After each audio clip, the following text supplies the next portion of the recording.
I, Dr. Baljeet, on behalf of the organizing committee ARSD College, it is my pleasure to welcome you all to day 5 of our ongoing 2-week refresher course on holistic empowerment for stress management, a multidisciplinary approach integrating literature, arts, social sciences, and medicine. We are honored to be joined today by a deeply insightful and interdisciplinary scholar, Professor Suman, Associate Professor at School of Humanities and Social Sciences, IIT Mandi. Welcome, ma'am. Thank you. Professor Suman brings with her not only a rich academic background in English literature and psychology, but also rare experiential depth in spiritual and folk traditions with international research stints at Stanford University and a long-standing engagement with cultural narratives and resilience studies. Professor Suman holds dual master's degree in English literature and psychology with specialization in guidance and counseling and a PhD from IIT Delhi. She has over 2 decades of teaching and research experience, and her academic journey includes prestigious research fellowships and visiting research appointments at Stanford University. She has successfully guided 6 PhD scholars, has numerous national and international publications, and is co-editor of the book Translation Psychology and Applied Psychology in India. Her recent research includes powerful work on gender, folklore, trauma literature, religion, and community resilience. One of her co-authored papers, Religious and Spiritual Messages in Folk Songs, a study of women from rural India, is particularly aligned with today's theme. Her session today, titled Mental Health via Spiritual Religious Messages in Folk Songs, is both timely and thought-provoking in a world increasingly seeking balance and healing. Her exploration of folk traditions as source of spiritual and emotional nourishment offers not just academic insight, but pathways to personal and collective well-being. Let us also take this moment to gratefully acknowledge the leadership and support of Professor Gyantosh Kumar Jha, Principal ARSD College, Principal Ramanujan College, Professor Vinita Tuli ma'am, Coordinator IQAC and this refresher course, Professor Anjali Gupta, co-convener of the refresher course, the entire team of the Teaching Learning Center, Ramanujan College, under the aegis of UGC, Malaviya Mission Teacher Training Program, Dr. Priyanka Kulhari for inviting such an eminent speaker for today, and all our dear participants who continue to engage with such intellectual curiosity and enthusiasm. We look forward to an enriching session that will not only stimulate our minds, but also connect us to the healing power of our collective and cultural heritage. So over to you, ma'am. Suman ma'am. Thank you. Thank you. Thank you for that warm introduction. And thank you to you, Dr. Baljeet, as well as the team, Professor Kulhari, Professor, and the principal, as well as the team at Ramanujan College for inviting me over.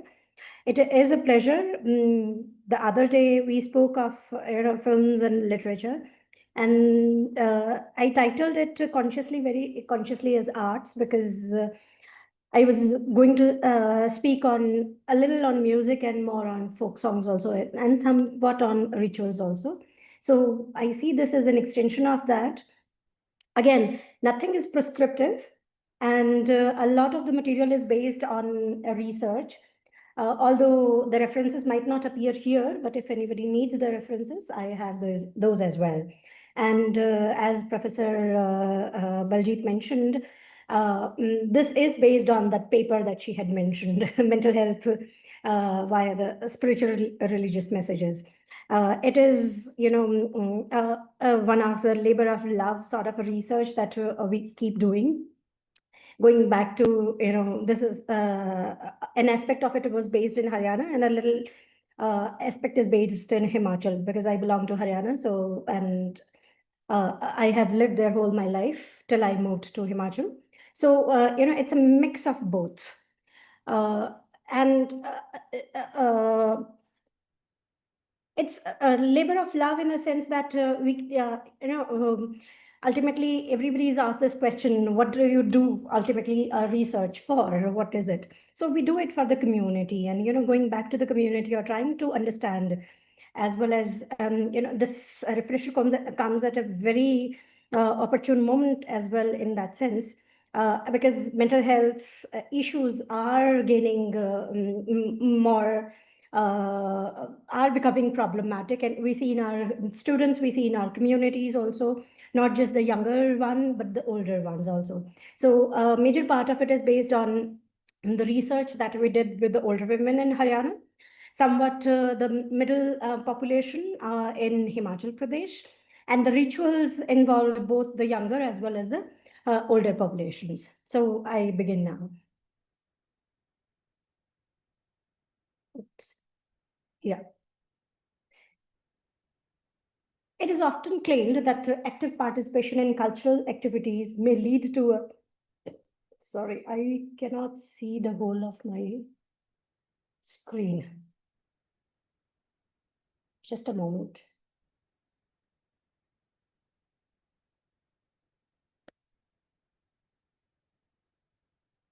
The speakers are, I can see the speakers, so I can't see my whole slide. And it will be a little problematic. Anyways,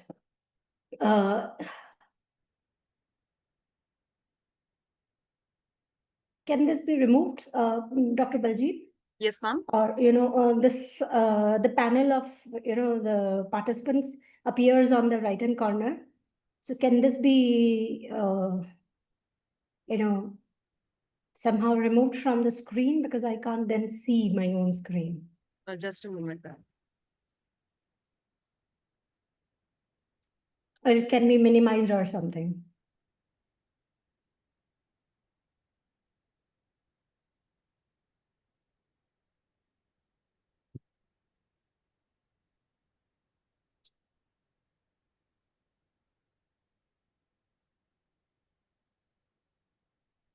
And there is a top right, Top there is right. option of view. You have to click on the view. Okay, just a moment. And you have to click on start. Just Continue to share. And in Zoom, there is a...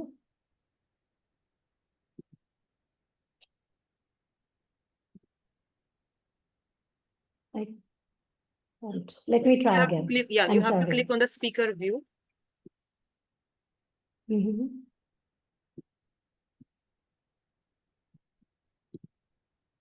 No, don't read the meeting. Yeah, now it's done. Yeah. No, now it's done. I think either Dr. Priyanka did it or somebody did it. Okay. But thank you so much. Thank you. Whoever, yes, thank you so much. So it's in that it leads to participation in cultural activities may lead to a longer life. So why do we need a longer life? It's not if it is not happy is the question. Both religion and spirituality are essentially socio-psychological in nature, either are articulated within groups or are influenced by some social reference group. So we belong to a certain community, we aspire to a certain sort of spirituality, we belong to a religion. They provide more socially acceptable alternatives for normative behavior, and our whole behavior is regulated by the norms and beliefs of that religion or whatever spirituality we aspire to. Since religion or religious practices form the bedrock for various norms and mores of any society or culture to function upon. So they are very important elements of any society. Religion incorporates a simultaneity of norms. So why, when somebody adheres to a particular religion, because there is a simultaneity of norms, beliefs, ritualized experiences, and faith groups that are regarded to be connected to a sublime being or a higher power. Spirituality, on the other hand, is the individual's quest for finding a connection with the sublime or the sacred, and is not considered separate from religion, despite its non-institutionalized nature, unlike religion. So religion is very institutionalized, spirituality isn't. Interestingly, research has pointed out positive associations among the markers of religiousness, spirituality, and cherished outcomes, which may be life satisfaction, feelings of optimism and self-worth, meaning of life, and hope. Spiritual and religious practices have noteworthy effect on well-being, which is also evident in literature. So this is not something that I am saying off the top of my head or I believe it, but literature, research, case studies, etc., have shown it. So why music? And when we try and connect the two, I'm harking back to the arts one also. Much has been written about the healing powers of music, its role in bringing balance and harmony, its function in curing ailments of both the mind and the body. We will see later on also that it has, not only the accompaniment in the form of dance not only has, physical effects, but it also has cognitive effects and other mental, positive mental effects. In Indian culture also, music has a very strong presence. It has been present as therapy as well since the time of the Vedas. You find that mentioned. Ayurveda, the alternative Indian school of medicine, that believes in doshas related to Vat, Pitta, and Kapha, can be they mentioned that it can be regulated. All these three can be regulated through music therapy. The ragas in the Indian system of music are also believed to act on certain chakras or the energy centers to bring harmony in the body, which in turn leads to healing. And all this comes under the purview of something very recent, but something very relevant in the 21st century, that is positive psychology. So positive psychology has much in common with Indian psychological traditions. Both of their aims being the attainment of well-being. So positive psychology also uh, um, aspires towards attainment of well-being as well as the Indian psychological traditions. Of the two approaches in positive psychology, the Western and the Eastern one, the Western one belongs to the scientific macro world, while the Eastern one focuses on the life world, how we live. It's very cultural specific also. So Indian psychological thought and inquiry belongs to the Eastern one, which has a focus on the life world. It also owes much to the Indian philosophical and religious and spiritual traditions. That's why, when we, this is the basis of what we later say in our research also. Pursuit of happiness, its meaning and relevance has been the subjects of inquiry for both psychology and philosophy in the Indian thought. True happiness, according to the Indian philosopher Sri Aurobindo, is to be found at the harmonious confluence of spirit, mind, and body. So once all the three are in tune, then only you will have the true happiness. Not the happiness of, we aspire to something, we attain it, and we are happy. That's very momentary, very fleeting, and, the leading cause of depression these days. Indian philosophy postulates that a human being has a unique prakriti, nature, and swabhav, that is the temperament. It is made up of three basic traits: subtle, purity, serenity, bliss, affinity for knowledge, and spiritual excellence. And we need to remember this because I'll come back to it a few slides down. Rajas, egoism, activity, restlessness, and desire for wealth and power. And tamas, bias, inertia, and perversion in taste, thought, as well as action. Sukham is the Sanskrit equivalent of happiness, although it's not a direct translation, but a running translation that refers to the natural condition of limitless space. Su, that is bounteous, kham, space, sukham. So unlimited sort of a happiness. It is referred to as a vast accommodative mental space. So it's not space as in physical space, but the mental space is what Bhagavad Gita also says, that it exists within our minds. It's limitless and it accommodates a lot. So it's vast. Humans have a need to search for an inner source of happiness, that is Satchitanand. So the desire is to achieve that, the inner source of happiness. That is also the pursuit of spirituality as well as in religion. Taittiriya Upanishad explains happiness and well-being in terms of feeling unobstructed, manifestation of Anand. Anand in that sense of bliss. Kumar, in his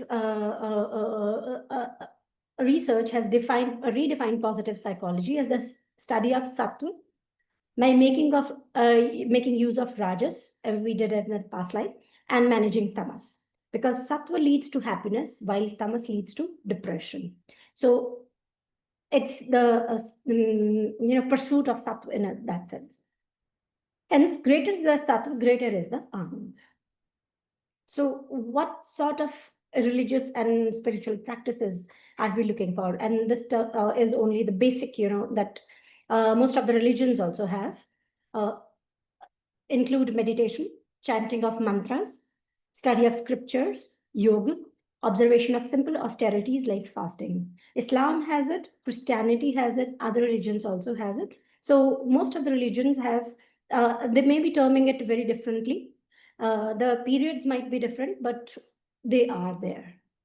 Chanting of mantras and singing bhajans, which are the spiritual religious folk songs, are essentially an act of smarana, or the remembrance or a recollection carried out in pursuit of attainment of the highest aspect or the spiritual purpose of one's life. So the idea is that once you start singing bhajans, and you do not do that alone, as we did with the literature and films, it's a very community feeling. It happens in a group.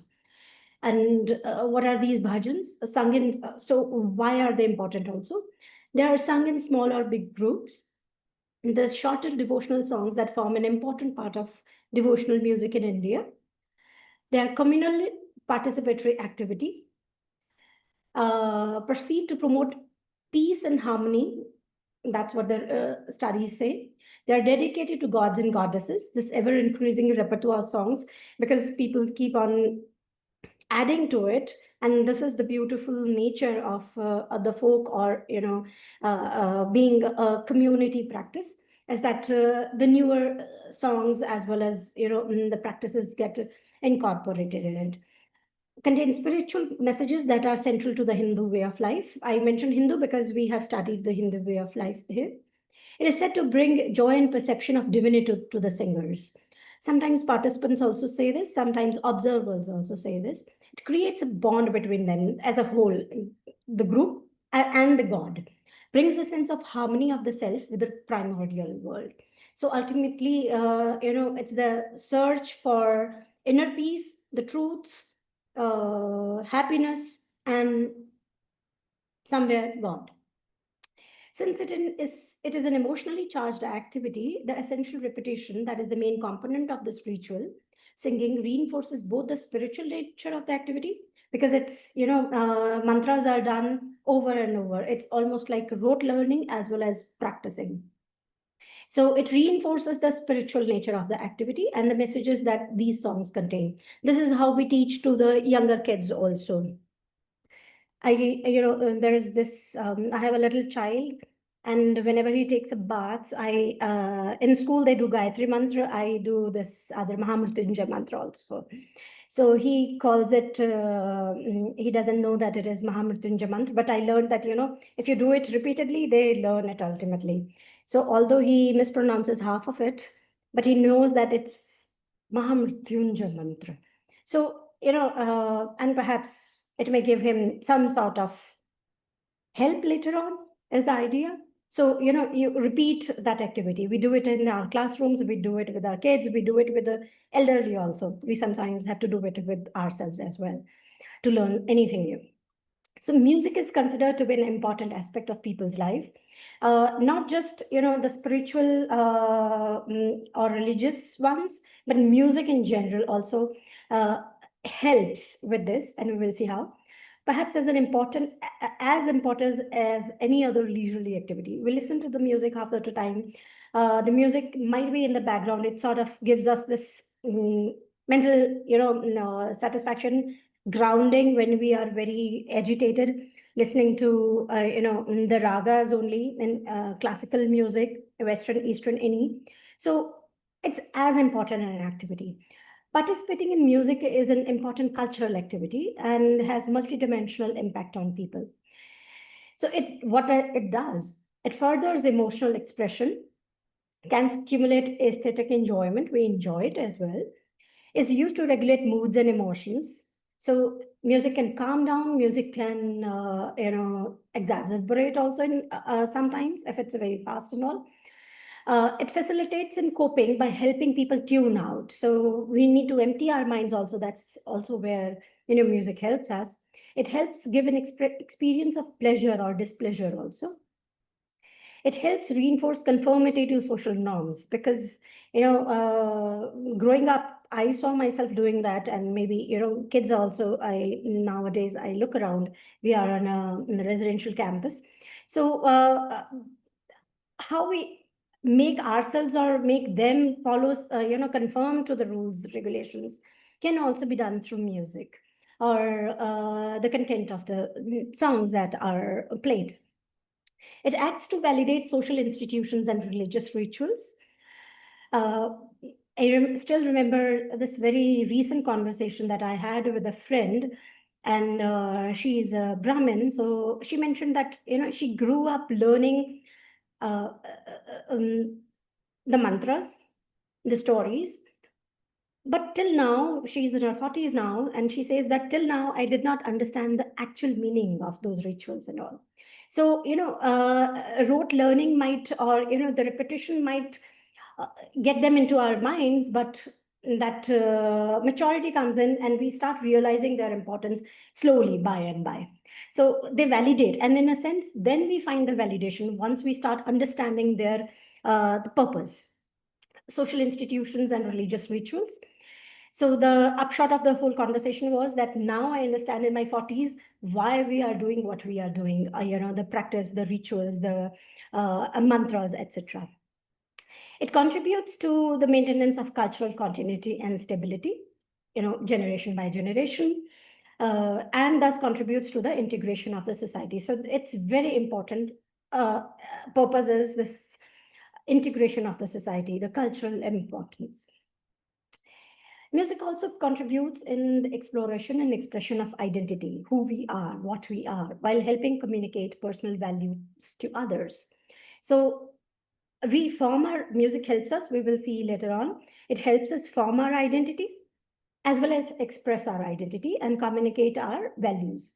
It gives people opportunities to try out new and different identities, personalities, and ways of being. And students of psychology would know that, we are not just one identity. We have very different identities in various different contexts. So, music helps us with those.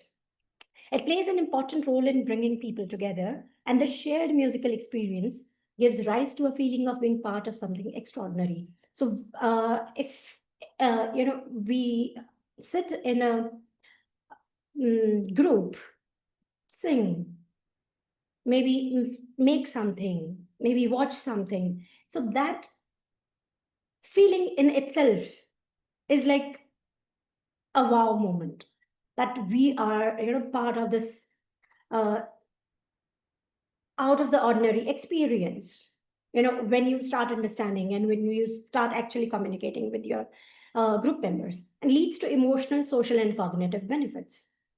The effectiveness of music therapy has been claimed in areas like physical recovery. It helps in PTSD also. It helps in cognitive improvement, betterment of communication skills, and social and emotional rehabilitation. So music doesn't stop at, making us feel part of a group, but it tries to bring the people on the brink, the anxious, the really those struggling with mental health issues, come back and become a part of the group, the community setting, come, their rehabilitation. There is also a significant reason why community music as a movement has been successful, and this is why uh, it has, a very important role as a therapy. The community music. So I take the community music as, singing bhajans, doing satsang, being part of a ritual, and so on. Research studies are increasingly highlighting the likelihood of, and this is what the research says, that women find more emotional and health benefits of singing and music in comparison to men. Perhaps because most of the, satsang, etc., have been, or the rituals have been, majority of them have women as the participants, and men have been the breadwinners. That very traditional break between the two professions. Listening to music with pro-social lyrics increases accessibility of pro-social thoughts also. So the content of the songs does make a difference. If it's spiritual messages, then the people, because they are listening to it over and over again, uh, they acknowledge that they feel that closeness to the other, some other self or some other being also. So if it is pro-social thoughts, then yes, accessibility of those pro-social thoughts and behavior in turn. It leads to increased interpersonal empathy and fosters helping behavior. Singing in a group enhances physical well-being besides reducing depression. So all of the singing that I'm talking of, the folk songs, bhajans, or anything else that I'm speaking of, it's in a group. Individually, we do bathroom singing, doesn't help anybody. Yeah, we might feel really very happy for a moment because, like me, many of us might have really bad singing voice also, and I'm tone deaf in a sense. So yeah, but it gives a lot of satisfaction, especially in the bathroom. Increasing sense of personal worth and means of re-engagement with society.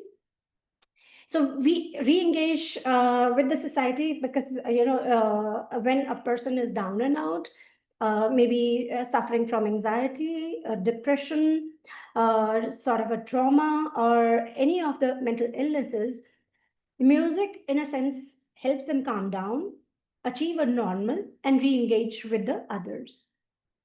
It provides a conducive environment for development of social skills and achievement of collective goals, and brings in focus that the learning required in this, being in part of the group, singing together, etc., helps one concentrate on other things other than our own selves, our own problems. So the idea is that we do not look in, which has actually led to that mental health issue, but look out, look at the problems of others, have gain empathy and understanding. So we start looking out.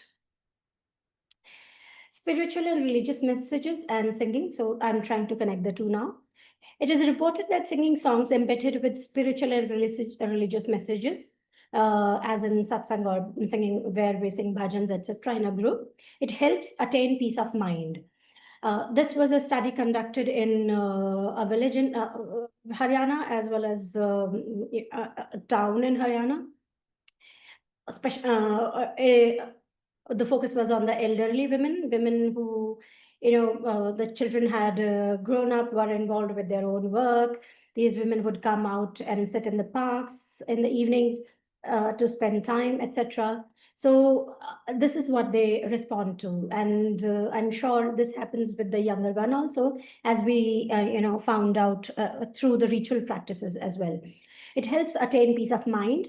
It reduces various kinds of problems and or anxiety because they talk to. When you are in a group, it's not as if we form a group and we start singing. No, it's a social activity. We meet, we greet, share our problems, share solutions, or whatever solutions we might be able to offer, and then do the singing, etc., or creating something. So that's how it reduces the anxiety, as well as try and come up with some solutions to the problems. Singing folk songs, especially satsang, functions as music therapy. So our idea was that these women come together every day, and they just do not sing of songs like this. I mention it later on also. They just they sing of everything. They sing of childbirth. They sing of wedding songs. They sing, something called Jakri in Haryana. Everyday, day-to-day, normal songs. A husband going out for to his work, and the woman left behind sings about it. She sings about her work. She sings about her working in the fields, working at home, and so on and so forth. So this folk singing is not just although I write it here, but it's not limited to only bhajans or satsang, but it's also about other things as well. So singing it's very comprehensive activity. Women report that singing these songs helps them relieve stress. It fosters interpersonal relationships because they come together, do it as a community, as a group, increases social networking, and encourages formations of social groups that help them during times of sorrows as well as important happiness. So they take, the happinesses are shared, the sorrows are shared. If you need help, then somebody might be forthcoming that so and I know, we know so and so, they can help you out, especially with when somebody is ailing at home and you need medical help and so on. So all these are because they are part of a group. So the idea is that we do not look inside but outside. We form these social connections ultimately, which in the 21st century are breaking up. Studies also affirm the benefits of spiritual and religious practices on factors related to health, quality of life, and well-being. So respondents have mentioned that their quality of life improves since their well-being and mental health and outlook improves. They say that it might be just perceptual also at times, but anxiety is related to a lot of lifestyle diseases also. So when they say that we are feeling happier, uh, it has an effect on the markers of health also, the actual physical, lowering the bp, cortisol levels, and other medical markers. Even WHO has emphasized the importance of programs that nurture well-being by means of mental health as well as social support besides physical well-being. So, ordered community-based singing, satsang is one of that. There are these pujas that happen, women come together and have Satyanarayan puja and all that. So all those also form part of this. Community-based singing has the potential to positively impact the well-being. Purposeful social interaction. So this is purposeful. The purpose is ultimately doing a Satyanarayan puja, but it's a social interaction as well, and it enhances well-being. It's a structured group singing which caters to this invigorating social engagement. It enhances mental and physical health as well as well-being, and that helps develop a strong sense of community belonging and involvement in the community. Ultimately, the idea is not to have an individual lonely, alone, and falling into depression or getting stressed out. Similar things happens in our classrooms. So I do inquire, like I'm sure many of you do also, those who engage with the students on a day-to-day basis. What other activities are they doing? What are the interests and all? And this time I had one student who said, "Ma'am, I love singing." And when the grades were out, he thought I would remember because I'm really very poor with names. And it was a class of 130. So he messaged me, "Ma'am, I could not sing a song for you in the class." And he actually sent me 3 songs recorded and on WhatsApp. It was such a nice gesture on his part, although he wanted grades, which I could not give more than what he had achieved. But, these help. We do these activities also. The other day also someone asked, how do we incorporate films or, in our coursework? So same way with music, we can perhaps, make time, not throughout the semester, but at least once in a while, where we just do it for the sake of doing it, just, engaging on a personal level. So folk songs play an integral role in various rituals, festivals, and ceremonies. They reflect many aspects of people's identities. They reflect values, beliefs, ideas, aspirations, hopes, socio-cultural, spiritual lives, attitudes, and perceptions. And they may be related to, and this is what we found in Haryana, in Himachal also, that they may be related to seasons, marriage rituals, friendships, festivals, childbirth. There are songs for death also, but they celebrate the life. So that's why I've not added them as well here. Therefore, they are also sung on ceremonial occasions such as childbirth, uh, Kua Pujan, which happens after the birth of a child, which involves worshipping a well, marriage, and during marriage there is another ritual called bhat, where the maternal uncle brings all the, the marriage can't be solemnized, at least in Haryana. In most of the communities, until unless the maternal uncle brings in, clothes and other stuff in the marriage, and he is one of the most important. He has a very important role to play during the marriage. So bhat is that one ritual. Religious folk songs like bhajans convey religious texts, so they may be based on. And when we were doing the study in Haryana, in Himachal, it's more of a sort of a lived religion. Every place, every groove, every lake is supposed to be holy. So those folk songs are based, very region specific folk songs are there.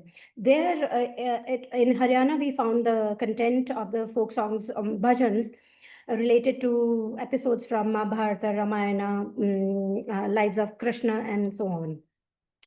And they convey spiritual messages also. Folk songs describe occasions as well. Women fetching water from the well. That used to be an important, one of the most important activities of the day for women, twice a day rather. Men working in the fields, soldier husbands going back to work. That was again, till very recently, Haryana, Punjab contributed too many men to the army, welcoming the new bride, and so on. So it's just these are just examples, but the idea is that these songs refer to each and everything that happens during the day. Some have been termed, some have not been classified. The unclassified ones belong to this, as I mentioned earlier, to a group called Jakri. Women's folk singing is an integrated. So the rest of the, now when I talk about it, it's mostly about women singing. But the Western studies that we refer to had, these very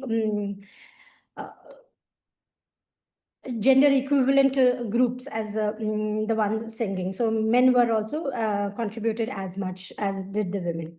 Women's folk song singing is an integrated, unique, and striking community practice in India.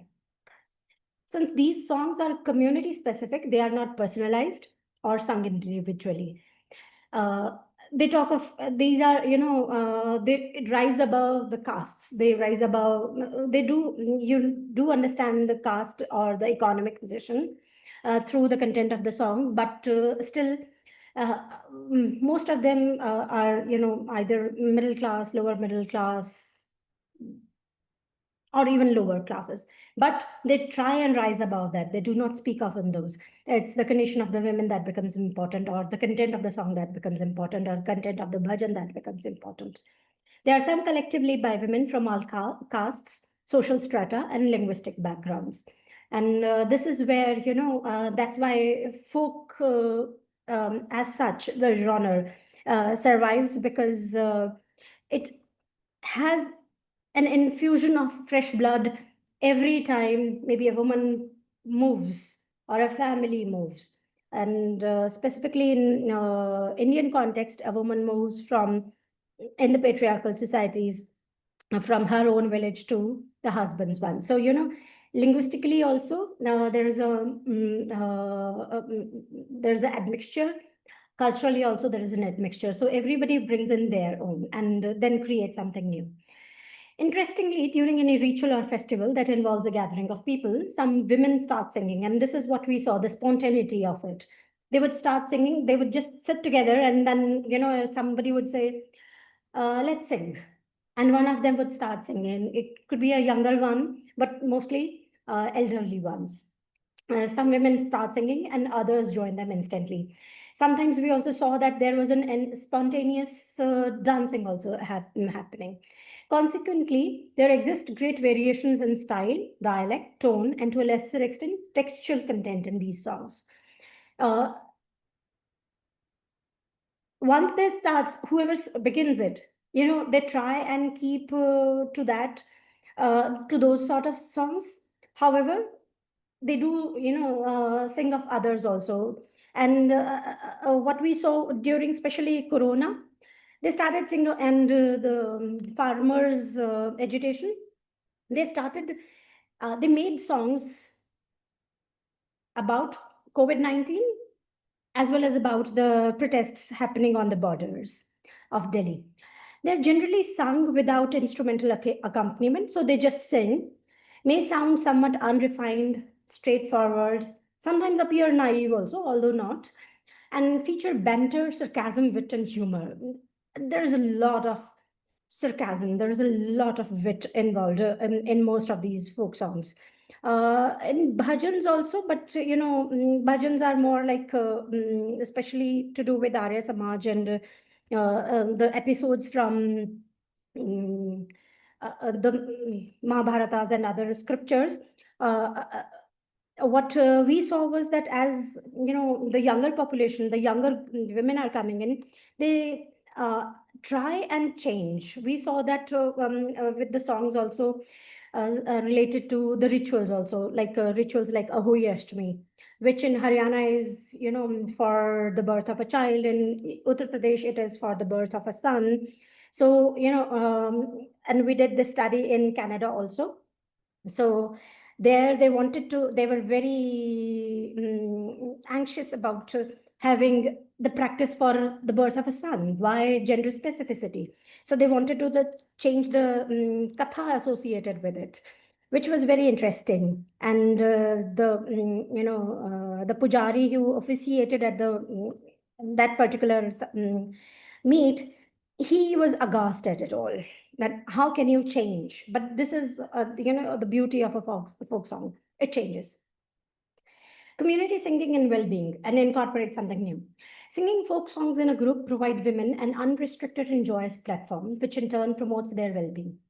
Any community, even thus wrapped in folk songs, enthralls, rejuvenates, creates a sense of belongingness. And the sense of belongingness, this leads to identity formation, being part of the community, and so on. Which is what elevates the mood, the health, the mental health, well-being. Folk songs represent not only the social, cultural, and religious aspects of a community, but also help in understanding human psychology and the adjustment of an individual in their society and constructed environment. So ultimately, this is why it's needed in today's times. Group singing of folk songs becomes a way to express realities of life. Like I mentioned, COVID-19, the protests, etc. They kept coming in. There were songs when we, discussed the skewed sex ratio in Haryana. So they started, somebody mentioned that there were a couple of songs about it as well. So women keep on creating these new songs. So they range from troubles, issues, and sorrows to perceptions, aspirations, and joys. So everything is incorporated. Community singing offers emotional catharsis to its members. And catharsis is through singing as well as dancing. Physical and mental well-being is enhanced as a result of culturally embedded folk songs, singing. So if I belong to a particular culture and understanding that culture, I am able to, express those. So being part of that culture is what matters to me at that moment. Interestingly, women compose and sing new songs, and these may sometimes be accompanied by dancing. I've already said it. Sung in a group, the folk songs may be used as part of positive art therapy or music therapy. Along with fulfilling the socio-cultural needs of the people, the activity holds promise to heal or at least ameliorate the effects of societal challenges.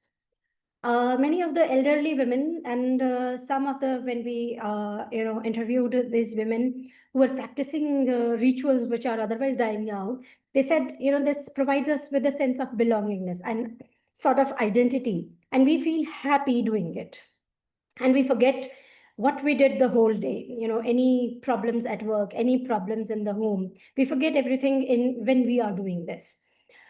In the absence of cultural constraints against music making, this community based model of healing can also lead to a more positive and flourishing society. So, the idea is that we achieve this positive and flourishing society. Because singing folk songs engages a group, it functions as a cooperation oriented activity, which imparts better experiences and appears more meaningful, and therefore significantly improves personal and social well being. So, again, like literature, cinema, doing it collectively is what improves personal and social well being. Each one of the songs, this is about the contents of the songs that we had. It's a limited repertoire, so I'm not generalizing it, but many of the other communities, even in India, might also have something similar. Each one of them talks about indicators of discontent of life: greed, desire, lust, ego, anger, attachment, materialism. They talk of issues like drugs, usage of drugs, alcohol, etc., and the resultant suffering and misery. One song mentions that happiness and harmony are the ultimate aims of life, and the pursuit of external material things stands in the way of these aims. So, this was more religious song. This inner peace and tranquility would be within reach with the help of a great teacher. And in early late 19th century, early 20th century, this was Swami Dayanand. Yeah, the song was about him. Another abounds with a strong message regarding the importance of having a spiritual guru and lavishes praises on that teacher. Another folk song commends the virtues of leading a balanced life so as not to be led awry by either ups or downs of life. So we should not, be overly sad when things go down or overly happy when things go our way. It talks of a very balanced view of life. Another bhajan mentions that one aim of life is a liberation of the soul, and hence inner peace and harmony is within reach because of having found that one great guru. So most of the bhajans that we came across, they talk of this one spiritual guru who would help us achieve that. In pursuit of liberation of the soul, achieving inner peace, and so on. Thus, the messages the singers receive are related to the importance of inner happiness, harmony, well-being, which are achievable by letting go of material things and personal desires, ego, greed, attachment, and so on. A spiritual teacher is someone who can help them on this path of peace and joy, which is also the aim of positive psychology. Now, for folk music and identity, folk music also plays an important role in the promotion of particular places, as well as the social construction of identity. I mentioned it earlier as well. Association of folk songs with places shows that their composition is regional or national, is linked to those identities through the representation and celebration of local community events, landscapes, and characters. These two pictures are from Mandi.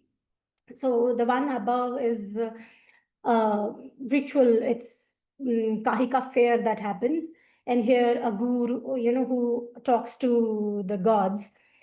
He conveys what will happen in the near future. So one whole year is predicted. The one below is the international, now it is called international Shivratri Mela that happens every year. So all the gods are invited. Earlier, the Raja of Mandi would do it. Now the role has been taken up by the DC of Mandi. So he invites all the major and minor gods and goddesses, and these are the gods and goddesses sitting. Obviously the people bring them, and the ones who can't go back to their native places, they all converge here and pay their obeisance and are happy about it. So if you talk to people here, it's a very important part of their life, because I still remember having this conversation last year. They said, ma'am वहां पे तो हमारे 300 साल के बाद ये वाले देवता आए हैं. So they believe that having someone over, and as important a devta as the one, I think it was Brahma at the time. So having him over tides over the calamity. 2 years ago, we had really bad floods, landslides, etc., similar to what is happening, unfortunately, this year also. So last year, when the gods descended in Mandi for the Shivratri, they were like, now the gods have blessed us and we will not have as much rain. It didn't rain at all last year. So they were very happy.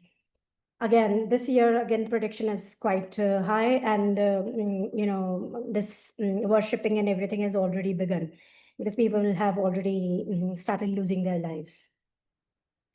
Rituals and well-being. When people come together to celebrate a ritual, they form a collective identity. These images are again from various rituals in Haryana. This happens through collective ideation. If you can see the figure of this woman, this is called a Sanji.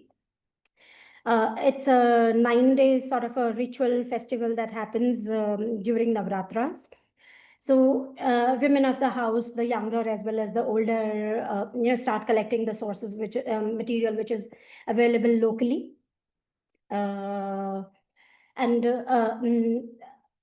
They talk to each other, they imagine their Sanjis. It used to be a human length figure. Now it is becoming smaller and smaller. And as people move away from the villages, it actually is dying out as such. So there are competitions. The government of Haryana is doing, various campaigns to revive it or keep it alive. Another one is, if I'm not wrong, this is Hui Ashtami or no, there is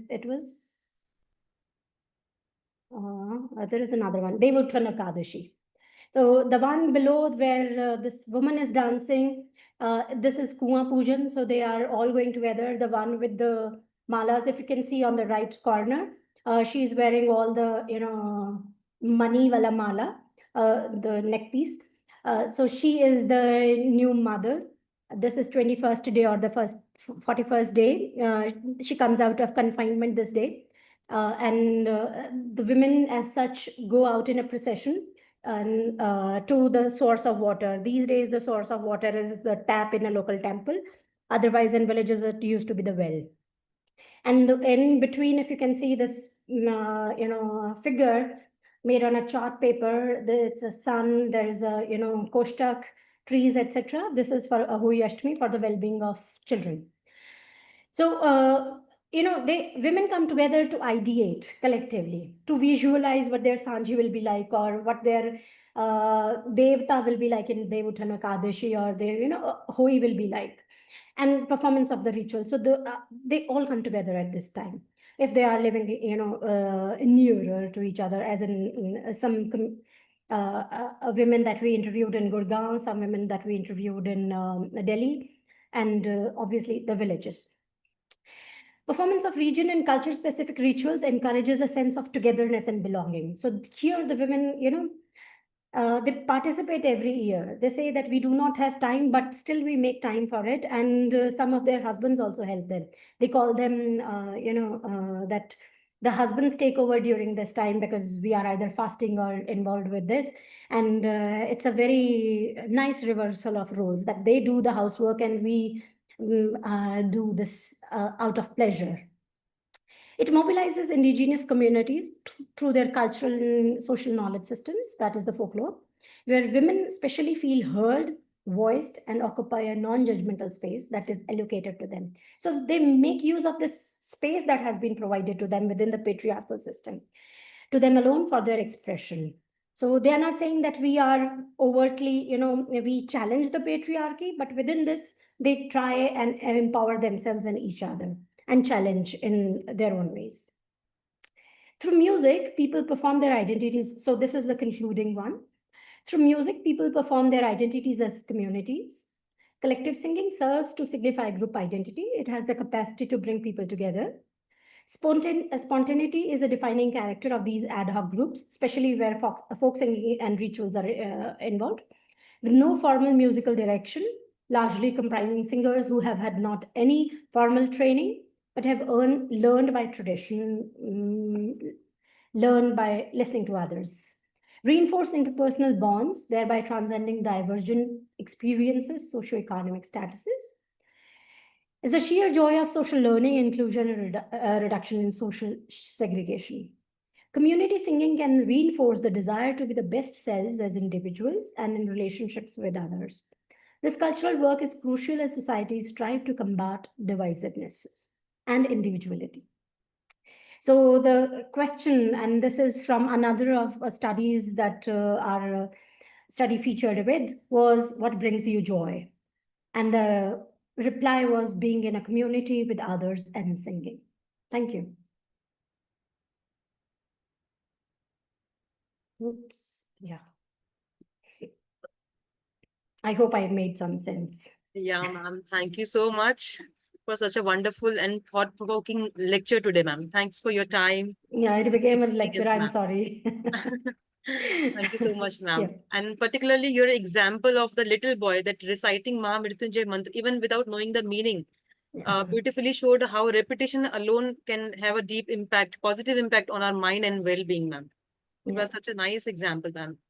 And your session helped us understand the hidden strength in spiritual folk traditions and how they support mental health. We truly appreciate your time and insight, ma'am. Thank you so much, Thank ma'am. you so much. Thank you. Thank you for your warm words. And can we take the questions now, ma'am? Yes, please. Yes. Yeah, so we will now open the floor for questions from our participants. So please feel free to raise your hands or, type them in chat box.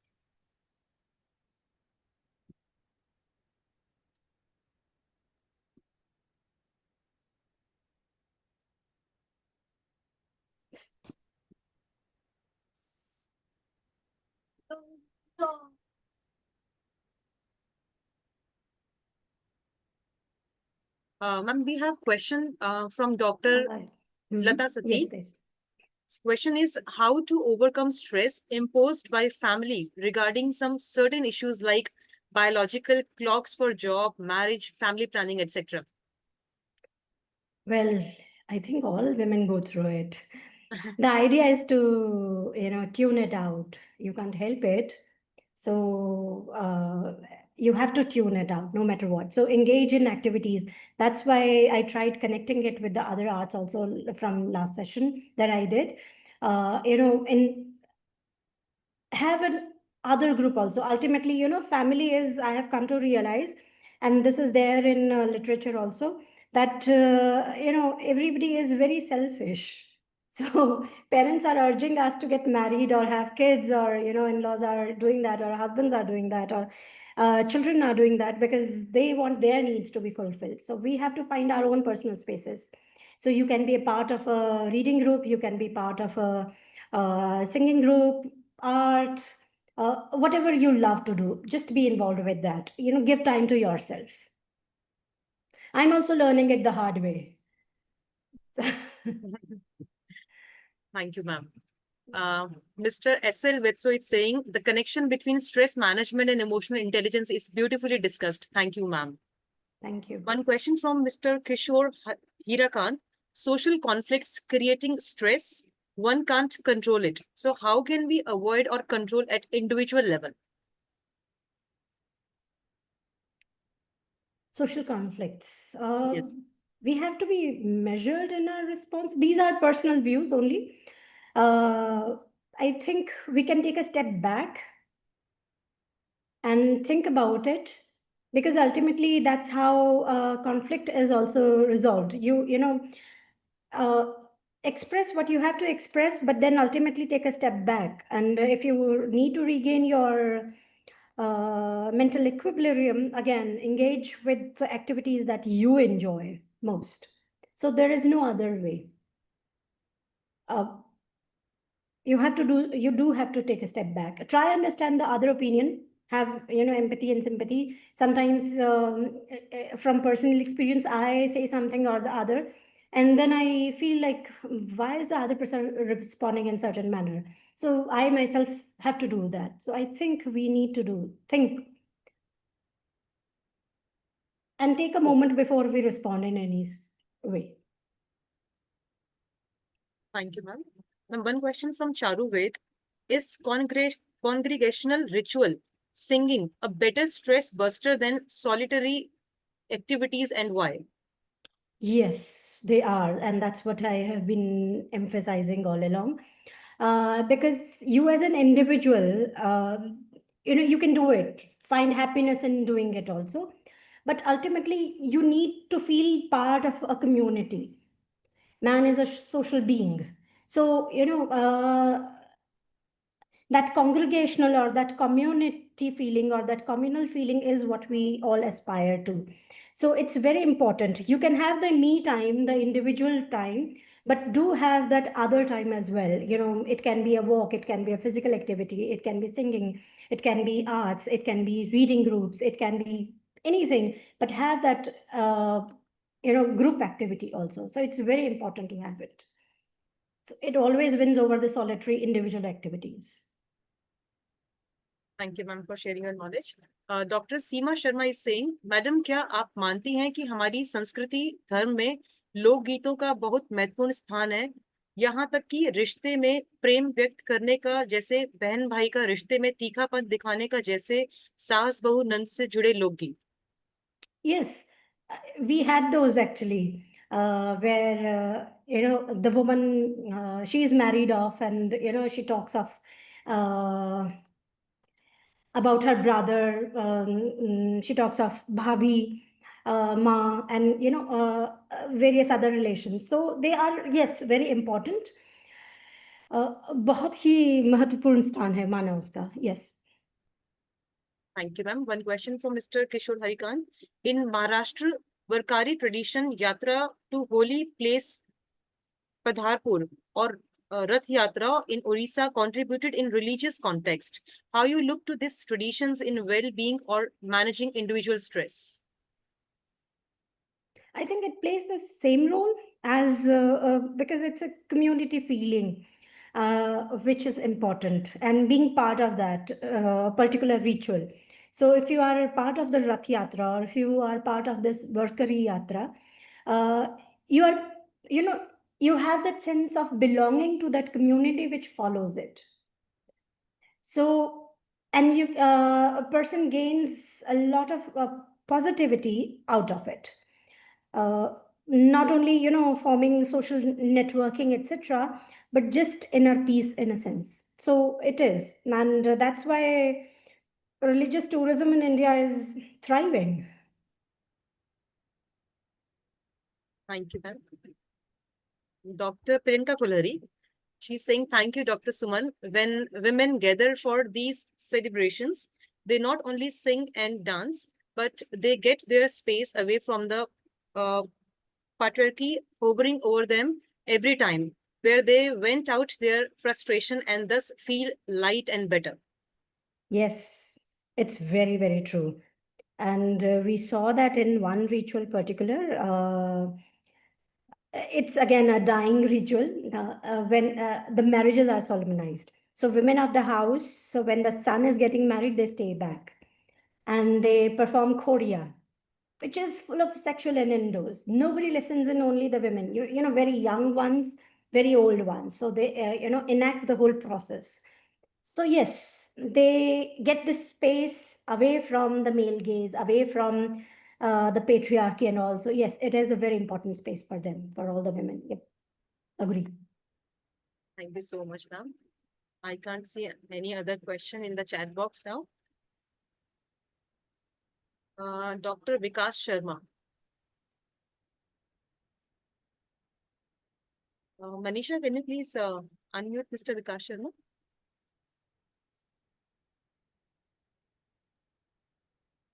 नमस्कार ma'am.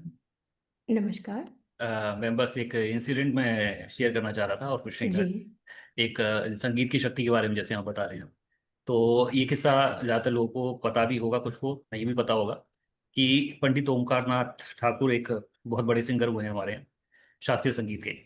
तो वो 1933 में उन्होंने Europe की यात्रा की थी और बेनेटो मुसोलिनी जो कि इटली का उस समय तानाशाह था, तो उसने उनको बुलाया था क्योंकि उसको नींद नहीं आती थी, ये समस्या थी उसके साथ। तो उसने उनको बुलाया था, उनका नाम बहुत सुना था। तो उसके बाद में जब वो वहाँ गए, उन्होंने उसको सुनाया अपना संगीत, उसको नींद आ गई।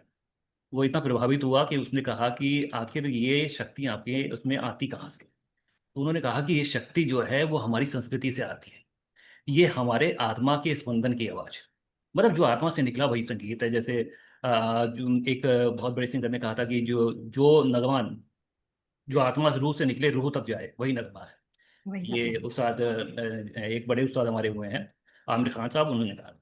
तो इससे ये पता चलता, उसके बाद में इस पर डॉक्यूमेंटेशन भी हुआ, और जो हमारे मुसोलिनी जो हैं, वो भले ही वो तानाशाह थे, लेकिन उन्होंने कहा कि आप कैसे भारतीय संगीत जो है वो मानसिक जो स्थिरता है उसको ला सकता है, और कैसे शांति प्रदत्त कर सकता है, कैसे स्ट्रेस को मिटा सकता है, इस पर आप काम करिए, कुछ लिखिए। तो कुछ डॉक्यूमेंटेशन भी उस पर हुआ है, ऑनलाइन हम लोग उसको सर्च कर सकते हैं। तो ये बताता है कि भारतीय संगीत की शक्ति आखिर कितनी है स्ट्रेस को मैनेज कर, कम करने। बिल्कुल, बिल्कुल। धन्यवाद।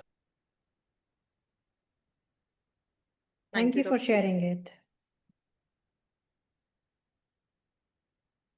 Thank you, Dr. Vikas. So no more question, ma'am, in the chat box.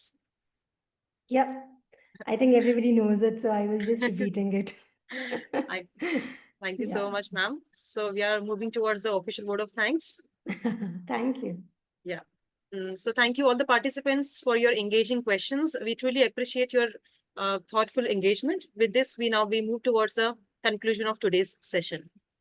So on behalf of organizing team ARSD College, I extend my heartfelt gratitude to Professor Suman, Associate Professor, IIT Mandi, for delivering such a profound and enriching session today on mental health via spiritual religious messages in folk songs. Ma'am, your lecture beautifully blended scholarship with soul. Your insights into these intersections of mental health, spirituality, and traditional oral art forms were truly thought-provoking and inspiring. Thank you so much, ma'am. We are grateful to you for sharing your time, knowledge, and passion. Thank you so much. Thank you, Dr. Baljeet. And thank you to all the listeners as well as the questions. They make us think also. Thank you, Dr. Priyanka. I would also like to thank Professor Gyantosh Kumar Jha, Principal Sir of the college, for his constant support and guidance, Principal Ramanujan College for this opportunity. And we are also grateful to Professor Vinita Tuli ma'am for her enduring commitment and her role as a guiding pillar of the institution. Professor Anjali Gupta ma'am for all-time support, TLC Center, Ramanujan College. And yes, last but not the least, all our dear participants for your active engagement. Thank you once again, Professor Suman ma'am, for a truly meaningful and memorable session. Thank you so much. Warm regards. Thank you so much. Thank you. Bye-bye.